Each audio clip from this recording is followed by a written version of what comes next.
তো অ্যাপেলের 2026 সালের আইফোন লাইনআপ মানে আইফোন 18 নিয়ে কিন্তু বাজারে প্রচুর গুজব চলছে।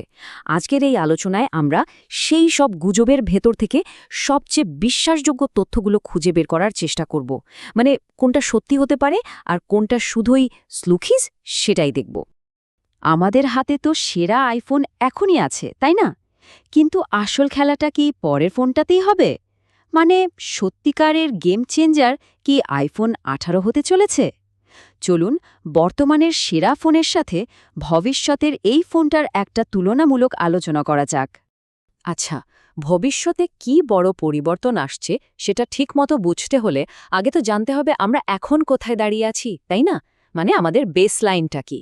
তো চলুন প্রথমে একবার চোখ বুলিয়ে নিই আইফোন 17 প্রো ম্যাক্সের ওপর, যেটা কিনা এখনকার গোল্ড স্ট্যান্ডার্ড। তো এই আইফোন 17 প্রো ম্যাক্সে কি আছে দেখুন। A9 pro chip, 8 GB RAM, 6.9 ইঞ্চির একটা দারুণ ডিসপ্লে, আর তিনটে 48 মেগাপিক্সেলের ক্যামেরা। লঞ্চের সময় দামটাও কিন্তু কম ছিল না, প্রায় 1.5 লাখ রুপিস। সব মিলিয়ে এটাই এখনকার বেঞ্চমার্ক। আমরা পরের মডেলটাকে এরই সাথে তুলনা করে দেখব। বেশ, বর্তমানের কথা তো হলো, এবার চলুন ভবিষ্যতের দিকে তাকাই। আইফোন 18 প্রো, এখানে আসল চমকটা কিন্তু লুকিয়ে আছে এর ভেতরে। পারফরম্যান্স আর এফিশিয়েন্সি এই দুটো দিকে একটা বিশাল লাফ দিতে চলেছে অ্যাপে। স্ক্রিনে যে সংখ্যাটা দেখা যাচ্ছে 2 ন্যানোমিটার, এটাই কিন্তু সবথেকে বড় খবর। এর মানে কি? এর মানে হলো A20 প্রো চিপটা একটা একদম নতুন আরও উন্নত প্রযুক্তিতে তৈরি হবে। সোজা কথায় ফোনটা শুধু যে আরও ফাস্ট হবে তাই না, ব্যাটারিও বাঁচাবে অনেক বেশি। মানে স্পিড আর পাওয়ার এফিশিয়েন্সি দুটোই একসাথে বাড়বে। আর এটা দেখুন, র্যাম বাড়ছে পুরো 50%, মানে 8 GB থেকে সোজা 12 GB। ভাবা যায় এই বিশাল র্যামের দরকারটা কেন পড়ছে? কারণটা হলো অ্যাপল এখন অন ডিভাইস এআই বা ফোনের ভেতরের কৃত্রিম বুদ্ধিমত্তার ওপর অনেক জোর দিচ্ছে, আর তার জন্য প্রচুর পাওয়ার দরকার। তবে টেকনোলজি যত উন্নত হয় তার খরচও কিন্তু তত বাড়ে। এই যে দেখুন, 3 ন্যানোমিটার চিপ বানাতে যেখানে খরচ হতো প্রায় $20,000, সেখানে 2 ন্যানোমিটারের জন্য লাগছে প্রায় $30,000। এই বাড়তি খরচটা কিন্তু শেষ পর্যন্ত ফোনের দামের ওপর একটা প্রভাব ফেলতেই পারে। তাহলে সব মিলিয়ে A20 প্রো চিপটা কী জিনিস? এটা হলো অ্যাপলের নেক্সট জেনারেশন প্রসেসর, যা প্রায় 15% বেশি ফাস্ট হবে আর 30% পর্যন্ত বেশি পাওয়ার এফিশিয়েন্ট হবে। আর এর মূল কাজটাই হবে মোবাইল এআই প্রসেসিংয়ের রাজত্ব করা। পারফরমেন্সের পর আসা যাক ব্যাটারির কথায়। আর এখানে কিন্তু একটা যুগান্তকারী পরিবর্তন আসতে পারে। আসলে 3টা জিনিস একসাথে কাজ করবে। 1, সম্ভবত আইফোনের ইতিহাসে সবচেয়ে বড় ব্যাটারি, প্রায় 5200 মিলি অ্যাম্পাওয়ারের। 2, ওই যে বললাম super efficient A20 pro chip. আর 3, অ্যাপলের নিজস্ব নতুন C2 মডেম, যা নিজেও পাওয়ার বাঁচাবে। এই 3-এর সমন্বয়ে ব্যাটারি লাইফে একটা বিশাল লাভ দেখা যেতে পারে। কানেক্টিভিটির ক্ষেত্রেও বড় খবর আছে। অ্যাপল এবার কোয়ালকমকে সরিয়ে নিজেদের বানানো C2 মডেম ব্যবহার করতে পারে। এতে 5G স্পিড আর এফিশিয়েন্সি তো বাড়বেই, কিন্তু তার থেকেও বড় কথা হলো স্যাটেলাইট কানেক্টিভিটি। আর এটা শুধু ইমার্জেন্সি মেসেজের জন্য নয়, গুজব সত্যি হলে সাধারণ ডেটা বা ইন্টারনেট ব্যবহারের জন্য স্যাটেলাইট ব্যবহার করা যেতে পারে। এটা কিন্তু একটা বিশাল ব্যাপার হবে। আচ্ছা, ফোনের ভেতরের যন্ত্রপাতির কথা তো অনেক হলো, এবার বরং সেই পরিবর্তনগুলোর দিকে নজর দেয়া যাক যেগুলো আমরা হাতে নিয়ে প্রতিদিন দেখব আর ব্যবহার করব। মানে লুক অ্যান্ড ফিল। একজন বেশ পরিচিত লিকার স্মার্ট পিকাসু ওয়েবোতে একটা ইন্টারেস্টিং তথ্য দিয়েছেন। তার কথা অনুযায়ী অ্যাপল ফেস আইডির কিছু সেন্সরকে ডিসপ্লের নিচে নিয়ে যাওয়ার জন্য একটা মাইক্রো ট্রান্সপারেন্ট গ্লাস প্যানেল পরীক্ষা করছে। এর ফলে আইফোন 18 প্রো এর ডাইনামিক আইল্যান্ডটা আরও ছোট হয়ে যাবে। তো এর ফলে সুবিধাটা কি হবে? খুবই সহজ। ডিসপ্লের ওপর যে কালো অংশটা থাকে সেটা আরও ছোট হয়ে যাবে। মানে স্ক্রিনে আর কোনো বাধা থাকবে না, ভিডিও দেখা বা গেম খেলার অভিজ্ঞতাটা আরও ভালো হবে। ক্যামেরার দিকেও কিন্তু বড়সড় আপগ্রেড আসছে। মূলত 3টে জিনিস।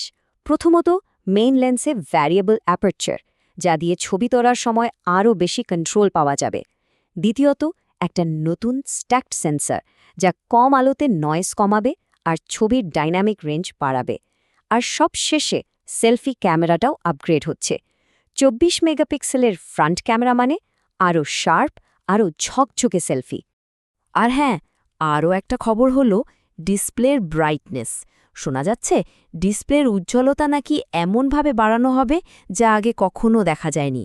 মানে কড়া রোদের মধ্যেও স্ক্রিন দেখা যাবে একদম পরিষ্কার। এতক্ষণ তো আমরা ফোনের হার্ডওয়্যার নিয়ে কথা বললাম, কিন্তু এবার যে পরিবর্তনটার কথা বলবো সেটা ফোনের নয়, বরং অ্যাপলের বিজনেস স্ট্র্যাটেজির। তাদের ফোন লঞ্চ করার গোটা পদ্ধতিটাই হয়তো বদলে যেতে পারে। দেখুন, অ্যাপেলের বহু বছরের একটা নিয়ম আছে, সেপ্টেম্বরে সব নতুন আইফোন লঞ্চ করা। কিন্তু এবার সেই নিয়মটা ভাঙতে পারে। গুজব অনুযায়ী 2026 সালের শেষে শুধু প্রো আর প্রো ম্যাক্স মডেলগুলো আসবে, এমনকি নতুন ফোল্ডেবল ফোনটাও তখন আসতে পারে। আর সাধারণ আইফোন 18 মডেলগুলোর জন্য অপেক্ষা করতে হবে পরের বছর, অর্থাৎ 2027 সালের বসন্ত পর্যন্ত। তো হঠাৎ করে এই স্ট্র্যাটেজি বদলানোর কারণ কি হতে পারে? খুব সম্ভবত এর পেছনে আছে ব্যবসায়িক চিন্তা। বছরের শেষে যে হলিডে সিজনটা থাকে, সেই সময়টায় অ্যাপল তাদের সবচেয়ে দামি আর সবচেয়ে লাভজনক ফোনগুলোর ওপরই পুরো ফোকাসটা রাখতে চাইছে।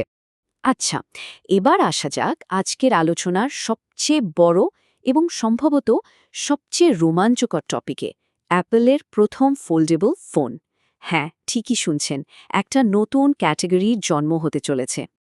আচ্ছা ভাবুন তো, এমন একটা আইফোন যা আসলে একটা আইপ্যাডও। এটাই কিন্তু আইফোন ফোল্ডের মূল কনসেপ্ট, একটা ডিভাইস, দুটো কাজ। ব্যাপারটা কেমন হবে? যখন ভাঁজ করা থাকবে তখন এটা একটা সাধারণ 5.5 ইঞ্চির ফোনের মতো, পকেটে নিয়ে ঘোরার জন্য পারফেক্ট। কিন্তু যখনই এটাকে খুলবেন, এটা একটা প্রায় 8 ইঞ্চি ট্যাবলেটে পরিণত হবে। মানে ফোন আর আইপ্যাড মিনি দুটোই এক ডিভাইসে। এর কিছু সম্ভাব্য স্পেক্সও কিন্তু লিক হয়েছে। ডিজাইনটা হবে বইয়ের মতো, থাকবে টাচ আইডি, আর ভেতরে থাকবে সেই শক্তিশালী A20 চিপ আর 12 জিবি র্যাম। কিন্তু একটা কিন্তু আছে, এর দামটাও হবে আকাশছোঁয়া, শুরুই হতে পারে $2000 বেশি থেকে। ব্লুমবার্গের মার্ক গারম্যান, যিনি অ্যাপলের খবরের জন্য খুব নির্ভরযোগ্য একজন, তিনি বলেছেন এটা হতে পারে আইফোনের ইতিহাসে সবচেয়ে তাৎপর্যপূর্ণ পরিবর্তন। তার এই কথা থেকেই বোঝা যায় এই ফোল্ডেবল ফোনটা কতটা বড় একটা ব্যাপার হতে চলেছে। তাহলে শেষ পর্যন্ত প্রশ্নটা কি দাঁড়ালো? আইফোনের ভবিষ্যৎ কোন দিকে যাচ্ছে? এটা কি শুধু পাওয়ার আর পারফরমেন্সের একটা বিবর্তন, মানে ফোনগুলো আরও শক্তিশালী হতে থাকবে, নাকি ফোল্ডেবল ফোনের হাত ধরে স্মার্টফোনের গঠনে, তার ফর্মে একটা সত্যিকারের বিপ্লব আসতে চলেছে? এই দুটো পথের কোনটা অ্যাপল বেছে নেয় সেটা দেখার জন্যই আমাদের অপেক্ষা করতে হবে।